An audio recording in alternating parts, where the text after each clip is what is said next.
ជំរាបសួរបងប្អូនយើងឃើញថ្មីនេះតេតិនជាមួយនឹងឋានៈដឹកនាំរបស់ម្ចាស់អាជីវកម្មគេហៅថា Global Business ម្ចាស់អាជីវកម្មនៅលើសកលលោកហ្នឹងក៏បានទៅជួបលោកស៊ីជីងពីងតេតិនជាមួយនឹងពន្ធបរិខាដែលនឹងកើតឡើងនៅក្នុងដើមខែមេសានៅថ្ងៃទី2ដោយលោក Donald Trump យើងអត់ទាន់និយាយពីរឿងលក្ខខណ្ឌ TikTok ដែលនឹងចុះកិច្ចសន្យាលក់ទៅឲ្យសហរដ្ឋអាមេរិកទេយើងនិយាយពីលក្ខខណ្ឌមួយដែលកំពុងតែនឹងកើតឡើងប៉ុន្តែលក្ខខណ្ឌរឿង TikTok លក់ឲ្យហើយសហរដ្ឋអាមេរិកនឹងបទូបថយហ្នឹងគឺជាលក្ខខណ្ឌផ្សេងទៀតចាំពេលដែលមានការប្រកាសជាផ្លូវការថ្ងៃនេះមានលើព័ត៌មានហ្នឹងថា TikTok នឹងលក់ឲ្យសហរដ្ឋអាមេរិកតែចាំកើតចេញជាផ្លូវការចាំយើងទៅជជែកគ្នាយើងឃើញម្ចាស់អាជីវកម្មរហូតដល់ទៅ40ជាង CEO ធំទៅជួបជាមួយនឹងមេដឹកនាំស៊ីជីងពីងជជែកគ្នាអំពីការងារផ្សេងជាពិសេសគឺការផ្លាស់ប្ដូរនៅសង្វាក់ផលិតកម្មរបស់ខ្លួនដែលអាចនឹងកើតចេញពីផ្លាស់ប្ដូរពីប្រទេសចិនព័ត៌មាននេះបងប្អូនអាចមើលនៅក្នុង Yahoo Financial អ្វីដែលសំខាន់គឺតាមរយៈអ្នកសេដ្ឋកិច្ចពិទូគេបានលើកនិយាយថាមានក្រុមហ៊ុនធំមួយចំនួនគេនិយាយថាគេនឹងរើសង្វាក់ផលិតកម្មរបស់គេទៅប្រទេសវៀតណាមប្រទេសកម្ពុជាឬក៏មិចស៊ីកូវៀតណាមកម្ពុជាឬក៏មិចស៊ីកូប៉ុន្តែគេអត់និយាយពីក្រុមហ៊ុនមួយណាទេហើយក៏គេអត់និយាយពីចំនួនទេជាចម្ងល់ហ្នឹងគឺតើតើជាមួយនឹងការវែងញែកគេវែងញែកអំពីទិសដៅនៃការផ្លាស់ប្ដូរមានក្រុមហ៊ុនជនជាតិចិនច្រើននឹងធ្វើការផ្លាស់ប្ដូរទៅមិចស៊ីកូទៅវៀតណាមឬក៏ទៅប្រទេសកម្ពុជាដើម្បីកិច្ចអំពីពន្ធគយសំណួរសួរថាតើបើក្រុមហ៊ុនទាំងអស់ហ្នឹងគាត់វិច្ចមកប្រទេសកម្ពុជាមកវៀតណាមឬក៏ទៅមិចស៊ីកូយើងអាចប្រឈមមុខជាមួយនឹងបញ្ហាសង្គ្រាមពាណិជ្ជកម្មដែរទេកើតឡើងទេឬក៏បែបណាសម្រាប់ប្រទេសកម្ពុជាពីព្រោះអានេះគឺជាផ្លូវការមួយដែលនិយាយថា bypass បងប្អូនមែនតើទៅវាមានលក្ខខណ្ឌច្រើនណាថាតើវាអាចជាប់ឬក៏មិនអាចជាប់តែយើងនិយាយពីតើអ្នកណានឹងទទួលបានការវិនិយោគច្រើនជាងគេអ្នកដែលទទួលការវិនិយោគច្រើនជាងគេគឺវៀតណាមព្រំដែនចិត្តចិនងាយស្រួលក្នុងការដោះដូរទំនិញក្នុងការដឹកជញ្ជូននៅវត្ថុធាតុដើមឬក៏គ្រឿងបង្គុំជាពិសេសគឺតេតិនជាមួយនឹងកម្លាំងពលកម្មផងដែរមានហេដ្ឋារចនាសម្ព័ន្ធដែលជាប់ជាមួយនឹងប្រទេសចិនងាយស្រួលក្នុងការរើបង្វិចឬក៏បន្លាស់ទី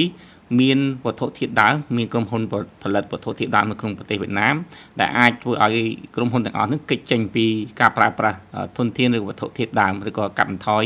នៃការប្រើប្រាស់វត្ថុធាតុដើមរបស់ប្រទេសចិនដែលវាខុសពីច្បាប់ rule of origin ឬក៏ច្បាប់នៃវត្ថុធាតុដើមដែលអាចនឹងជាប់នៅទណ្ឌកម្មសេដ្ឋកិច្ចរបស់សហរដ្ឋអាមេរិកដដែលនឹងអ្វីដែលយើងឃើញមានហេដ្ឋារចនាសម្ព័ន្ធមានវត្ថុធាតុដើមមានកម្លាំងគេហៅថា man power មានកម្លាំងបុគ្គលិកជំនាញហ្នឹងគឺជាប្រទេសវៀតណាមជាពិសេសគឺទទួលបានការលើកលែងពន្ធមួយចំនួនពីសហរដ្ឋអាមេរិកហ្នឹងវៀតណាមគឺឈរលើលំដាប់ទី1ទី2គឺមិចស៊ីកូឈរទៅលើលំដាប់ទី2ដោយសារតែមិចស៊ីកូនឹងមានកិច្ចព្រមព្រៀងឬក៏អនុសញ្ញាយោគយល់ដែលគេហៅថា USMCA ឬក៏ United States Mexico Canada Agreement ដែលសម្រាប់ក្រុមហ៊ុនដែលគាត់ផ្លាស់ទីពីប្រទេសចិនដែលផ្លាស់ទីពីប្រទេសចិនទៅមិចស៊ីកូនឹងទទួលបានការអនុគ្រោះពន្ធមួយចំនួនផងដែរអញ្ចឹងយើងនឹងឃើញរូបភាពបែបហ្នឹងសម្រាប់កម្ពុជាក៏ទទួលបានដែរហើយក្រុមហ៊ុនដែលប្រទេសកម្ពុជាអាចនឹងទទួលបានបន្ថែមគឺតេតិនជាមួយនឹងវិស័យកាត់ដេរតេតិនជាមួយនឹងការផលិតស្បែកជើងតេតិនជាមួយនឹងគ្រឿងអេឡិចត្រូនិកតេតិនជាមួយនឹងសម្ភារៈគ្រឿងសង្ហារឹមឬក៏គ្រឿងបង្គុំឬក៏បរិក្ខារតេតិនជាមួយនឹងម៉ាស៊ីនផ្សេងដែលកម្ពុជានឹងអាចទទួលជាប្រទេសមួយដែលគឺជាឧស្សាហកម្មដែលមានកម្រៃឬក៏មានការចំណាយទៅលើថវិកាឬកម្លាំងពលកម្មតិចងាយស្រួលសម្រាប់ដល់សហគ្រាសទាំងអស់ហ្នឹងដែរដែលគាត់ធ្វើដំណើរពីប្រទេសចិនមកជាមួយនឹងមកប្រទេសខ្មែរក៏មូលហេតុអីក៏មិនបានធំដូចគេយើងមានបញ្ហាដល់ទៅ3ទី1គឺតើជាមួយនឹងបញ្ហាហេដ្ឋារចនាសម្ព័ន្ធដែលខ្ញុំតែនិយាយណាកម្ពុជាអត់មានហេដ្ឋារចនាសម្ព័ន្ធល្អដូចវៀតណាមឬក៏ប្រទេសមិចស៊ីកូទេការដឹកជញ្ជូនអាចនឹងថ្លៃកាលណាបើសិនជាឧស្សាហកម្មធ្ងន់មកផលិតនៅក្នុងប្រទេសកម្ពុជាការដឹកជញ្ជូនឆ្លងដែនឬក៏ការប្រកួតប្រជែងគឺធ្វើឲ្យតម្លៃខុសគ្នាឆ្ងាយខ្លាំងទី2តើជាមួយនឹងពលកម្មជំនាញត្រង់នេះខ្ញុំចង់បញ្ជាក់បងប្អូនព្រឹកមិញមានអ្នកខមមិនថានៅកម្ពុជាអត់ខ្វះពលកម្មជំនាញសូមបងប្អូនត្រឡប់មើលមកវិញសារថ្មីតើយើងមានសាលាតទៅជាមួយការបណ្ដុះបណ្ដាលវិជ្ជាជីវៈហ្នឹងប្រមាណនៅក្នុងប្រទេសកម្ពុជាហើយឧទាហរណ៍បើគេដំឡើងរថយន្តណាតើយើងមានកម្មករចំនួនប្រមាណដែលចេះតទៅជាមួយនឹងការដំឡើងរថយន្តបច្ចេកទេសផ្សេងនៃការផ្គុំនៃការធ្វើនៃការផលិតរថយន្តប្រហែលជាបងប្អូនថាច្រើនប៉ុន្តែខ្ញុំថាអត់ច្រើនទេហើយនេះយើងនិយាយតែរថយន្តទេយើងអត់តនិយាយអំពីបច្ចេកវិទ្យា technology AI ឬក៏ សពនិយមបញ្ហាសពនិមិត្តផងបើនិយាយទៅដល់នោះទៀតគឺយើងអត់មានតែម្ដងអានេះយើងនិយាយតែគ្រឿងឡានដែលជាគ្រឿងដែលគេឧស្សាហកម្មធនធ្ងន់ឬក៏ទំនើបដែលគេធ្វើឡើងរាប់សិបឆ្នាំយើងអាចចាំបាច់និយាយអំពីប្រព័ន្ធ technology ថ្មីៗហើយបើនិយាយពីប្រព័ន្ធ technology គឺយើងពិបាករកហើយទី3គឺតកតឹងជាមួយនឹងបញ្ហារបស់យើងតកតឹងជាមួយនឹងគោលនយោបាយពាណិជ្ជកម្មរវាងខ្មែរនិងចិនឬក៏ជាមួយនឹងសហរដ្ឋអាមេរិកវាស្ថិតនៅក្នុងការសម្លឹងមើលរបស់អាមេរិកគឺយើងស្ថិតនៅក្នុងឥទ្ធិពលចិនឬក៏ទទួលបានការវិនិយោគពីចិនច្រើនអញ្ចឹងក្រៅមូលហេតុ3ហ្នឹងយើងឃើញថាឧស្សាហកម្មដែលអាចមកគឺឧស្សាហកម្មដែលនៅខាងលើដែលខ្ញុំជំរាបជូនហ្នឹងមានការមកកាត់ដេររោងចក្រកាត់ដេរបន្ថែមរោងចក្រស្បែកជើងរោងចក្រគ្រឿងអេឡិចត្រូនិករោងចក្រគ្រឿងសង្ហារឹមឬក៏គ្រឿងបង្គុំរថយន្តតែប៉ុណ្្នឹងឯងហ្នឹងគឺជាអ្វីដែលអាចនឹងកើតឡើងសំណួរសួរមួយទៀតថាតើបណ្ដាប្រទេសទាំង3ហ្នឹងអាចចូលទៅដល់នេះទេចូលទៅដល់សង្គ្រាមពាណិជ្ជកម្មអត់នឹងឃើញប្រទេសវៀតណាមហើយជាមួយនឹងសហរដ្ឋទៅតែជួបគ្នាថ្មីទេសហរដ្ឋអាមេរិកតើតើជាមួយនឹងអនុភាពពាណិជ្ជកម្មតែសហរដ្ឋអាមេរិកហ្នឹងគាត់ទិញពីប្រទេសវៀតណាមច្រើនហើយវៀតណាមទិញតិចណាស់ពីសហរដ្ឋអាមេរិកខុសគ្នា10ដងអត់ខុសពីកម្ពុជាក៏អត់មានការទិញចូលឬការនាំចូលពីសហរដ្ឋអាមេរិកដូចគ្នាដែរអត់ច្រើនទេតិចតួចណាស់ហើយយើងនាំចេញទៅសហរដ្ឋអាមេរិកសឹងតែជាទីផ្សារធំរបស់ប្រទេសកម្ពុជាអនុភាពពាណិជ្ជកម្មគឺកម្ពុជានាំចេញទៅសហរដ្ឋអាមេរិកច្រើនប៉ុន្តែបើយើងមើលណាបញ្ហាជាមួយប្រទេសកម្ពុជាសហរដ្ឋអាមេរិកមួយកម្ពុជាភាគច្រើនមិនមែនជាអនុភាពពាណិជ្ជកម្មទេគឺជាការលើកទឹកចិត្តរបស់សហរដ្ឋអាមេរិកក្នុងការជំរុញនៅការអភិវឌ្ឍសិទ្ធិមនុស្សនៅក្នុងកម្ពុជាឬក៏ប្រជាធិបតេយ្យអញ្ចឹងតែទៅជាមួយនឹងបញ្ហាពាណិជ្ជកម្មបើយើងសម្លឹងគឺមានតែវៀតណាមជាមួយនឹងសហរដ្ឋអាមេរិកឬក៏មេស៊ីកូជាមួយសហរដ្ឋអាមេរិកទេដែលកំពុងតែស្ថិតនៅក្នុងដំណើរនេះប៉ុន្តែកម្ពុជាស្ថិតនៅក្នុងដំណើរមួយផ្សេងទៀតដែលយើងអាចនិយាយបានជាបឋមសម្រាប់រយៈពេលខ្លីប្រទេសទាំងអស់ហ្នឹងគឺគាត់មិនទទួលបានការដាក់ពន្ធគយបន្ថែមទេនៅពេលដែលក្រុមហ៊ុនទាំងអស់ហ្នឹងចាប់ផ្ដើមរើបង្វិចទៅវៀតណាមទៅកម្ពុជាឬក៏ទៅមេស៊ីកូទេពីព្រោះវាគឺជាគោលនយោបាយរបស់សហរដ្ឋអាមេរិកចង់ឲ្យអ្នកផលិតទាំងឡាយចាចេញពីប្រទេសចិនធ្វើឲ្យប្រទេសចិនមានបញ្ហាសេដ្ឋកិច្ចនឹងគឺជាទិសដៅគឺជាការបំបែកចែកផ្លូវរបស់សហរដ្ឋអាមេរិកនៅក្នុងពេលកន្លងមកអានេះយើងនិយាយលក្ខខណ្ឌដែលមិនទាន់មានការធូរស្រាលណាមួយសម្រាប់ប្រទេសចិនដែលចរចាលក់នៅបច្ចេកវិទ្យាថ្មីរបស់ខ្លួនទៅឲ្យសហរដ្ឋអាមេរិករួមទាំង TikTok ផងណាប៉ុន្តែសម្រាប់ទិសដៅនៅក្នុងរយៈពេលវែងប្រសិនបន្ទាប់ពីការរើបង្វិចចេញពីប្រទេសចិនអស់ហើយសហរដ្ឋអាមេរិកនឹងសម្លឹងមើលក្រុមហ៊ុនទាំងអស់ហ្នឹងជាពិសេសក្រុមហ៊ុនណាដែល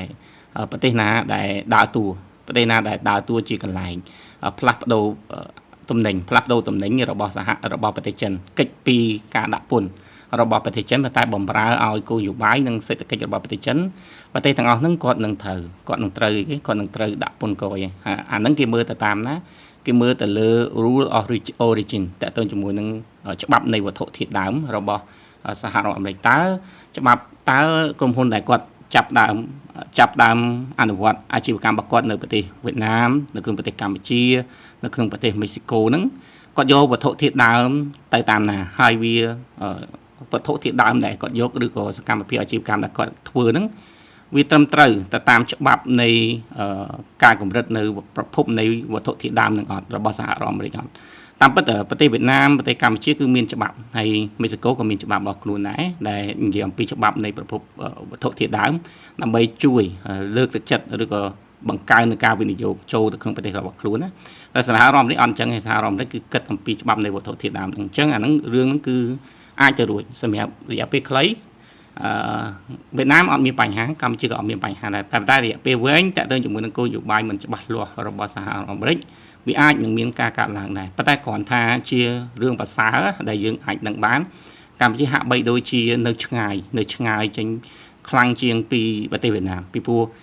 ការវិនិយោគឬក៏ក្រុមហ៊ុនដែលវិនិយោគនៅពីប្រទេសចិនដែលរើបង្វិចមកប្រទេសកម្ពុជាមិនមែនជាក្រុមហ៊ុនដែលជាឧស្សាហកម្មធនធ្ងន់បច្ចេកវិទ្យាទំនើបឬក៏ជាក្រុមហ៊ុនដែលផលិតនៅផលិតផលប្រកួតប្រជែងទេនៅក្នុងសហរដ្ឋអាមេរិកជាភាគច្រើនមកប្រទេសកម្ពុជាដូចខ្ញុំជំរាបជូនបងប្អូនហ្នឹងគឺជាសម្លៀកបំពាក់គឺជាស្បែកជើងគឺជាឧបករណ៍អេឡិចត្រូនិកជាគ្រឿងសង្ហារឹមឬក៏គ្រាន់តែជាការផលិតនៅផ្នែកមួយនៃម៉ាស៊ីនឬក៏គ្រឿងបង្គុំឡានតែប៉ុណ្្នឹងឯងអញ្ចឹងយើងអាចនិយាយបានថា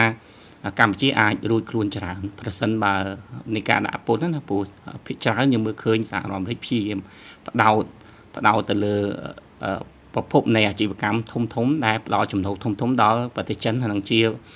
អាជីវកម្មដែលវាប៉ះពាល់ទៅដល់សុខសុវត្ថិភាពរបបសន្តិសុខរបស់សហរដ្ឋអាមេរិកយើងអ្នកដែលជួបប្រទេសអាចជួបប្រទេសគឺវៀតណាមរួមជាមួយនឹងមិចស៊ីកូតែមិនធានាណាបងប្អូនមិនធានាទេពីព្រោះបើយើងមើលទៅលើច្បាប់វត្ថុធាតុដើមរបស់សហរដ្ឋអាមេរិកដែលគេកំណត់ថាការផលិតឬក៏ការនាំចេញទៅសហរដ្ឋអាមេរិកប្រទេសដែលនាំផ្គត់ផ្គង់ហ្នឹងគួរតែមានប្រភពព័ត៌មានប្រភពពីវត្ថុធាតុដើមច្បាស់លាស់ហើយមិនមែនជាប្រទេសដែលទិញវត្ថុធាតុដើមឬក៏គ្រឿងបង្គុំយកមកផលិតបានជាវត្ថុមួយពីហ្នឹងបងប្អូនយល់ទេមានន័យថាបើសិនជាផលិតម៉ូតូគឺគ្រឿងបង្គុំនៃការផលិតម៉ូតូហ្នឹងគឺគួរតែផលិតនៅក្នុងប្រទេសនឹងទាំងអស់ហ្នឹងប្រមាណភាគរយអញ្ចឹងទៅកំណត់នៅចំនួនច្បាស់លាស់អញ្ចឹងទៅមិនមែនយើងគុំម៉ូតូយើងយកគ្រឿងរបស់គេមកទាំងអស់ហើយយើងគ្រាន់តែដាក់តម្លើងនៅក្រុមហ៊ុនដាក់ពលកម្មក្នុងការរៀបចំផ្គុំម៉ូតូឲ្យលក់ចេញអាហ្នឹងគឺខុសពីច្បាប់នៃប្រភពនៃវត្ថុធាតុដើមហើយកន្លងមកប្រទេសកម្ពុជាយើងមានផលប៉ះពាល់អាហ្នឹងច្រើនដែរប៉ុន្តែយើងឃើញថាសហរដ្ឋអាមេរិកក៏ផ្ដល់នៅអត្ថប្រយោជន៍ឲ្យយើងច្រើនណាដូចជាមិនសូវយកចិត្តទុកដាក់ហ្នឹងទេយើងក៏ទោះបីជាផ្ដាច់បាត់បង់នៃ GSP ក្តីក៏យើងឃើញថាយើងនៅតែមានការយកយល់ច្រើនពីសហរដ្ឋអាមេរិកពីព្រោះក្នុងន័យហ្នឹងគឺសហរដ្ឋអាមេរិកព្យាយាមរុញប្រទេសកម្ពុជាហ្នឹងឲ្យមានភាពទូលំទូលាយនៃប្រជាធិបតេយ្យការគោរពសិទ្ធិមនុស្សគប់ផ្សំជាមួយនឹងប្រភេទអាជីវកម្មដែលមកបោះទុននៅក្នុងប្រទេសកម្ពុជាដែលខ្ញុំលើកឡើងអំបានណាបើសិនបើយើងគ្រប់គ្រងតែជាមួយនឹងប្រភពនៃវត្ថុធាតុដើមឲ្យត្រូវនឹងអ្វីនៃការចង់បានរបស់សហរដ្ឋអាមេរិកខ្ញុំជឿជាក់ថាយើងមិននឹងឆ្លងផុតយើងនឹងមិនមានការដាក់ពន្ធគយពីសហរដ្ឋអាមេរិកទេប្រទេសវៀតណាមដូចគ្នាប្រទេសវៀតណាមក្នុងពេលបច្ចុប្បន្នហ្នឹងអ្វីដែលវៀតណាមកំពុងតែធ្វើជាមួយនឹងសហរដ្ឋអាមេរិកគឺចរចាក្នុងការទម្លាក់ពន្ធរាល់តំណែងរបស់សហរដ្ឋអាមេរិកចូលទៅក្នុងប្រទេសវៀតណាមនឹងស្វែងរកលទ្ធភាពក្នុងការទិញឬក៏ធ្វើយ៉ាងណាឲ្យជញ្ជីងពាណិជ្ជកម្មមានភាពប្រសើរឡើងហើយតើតើជាមួយនឹងការគ្រប់គ្រងវត្ថុធាតុដើមរបស់ប្រទេសវៀតណាមអាចមានភាពប្រសើរដូចគ្នាដែរនេះគឺជារឿងរ៉ាវដែលកំពុងតែកើតតែគួរឲ្យចាប់អារម្មណ៍វាអាចជាលៀបសំណាងហើយវាក៏អាចជាកត្តាប្រឈមនៃការប្រកួតប្រជែងថ្មីសម្រាប់ប្រទេសកម្ពុជាផងដែរសូមអរគុណរាល់ព័ត៌មានដែលខ្ញុំជំរាបជូនបងប្អូនអាចមើលទៅក្នុង Yahoo Financial កាលពី2ថ្ងៃមុននៅក្នុងបទសម្ភាសន៍ដែលគេនិយាយពីការផ្លាស់ប្ដូរនៃសង្វាក់ផលិតកម្មពីប្រទេសចិនមកក្នុងបណ្ដាប្រទេសផ្សេងៗហើយអ្វីដែលខ្ញុំលើកឡើងជូនបងប្អូនមានមួយចំនួនគ្រាន់តែជាទស្សនៈទេមិនមាននិន្នាការនយោបាយផ្នែកណាមួយក៏មិនមែនជានិន្នាការរបស់ស្ថាប័នឬអង្គភាពណាមួយដូចគ្នាដែរសូមអរគុណសូមជម្រាបលា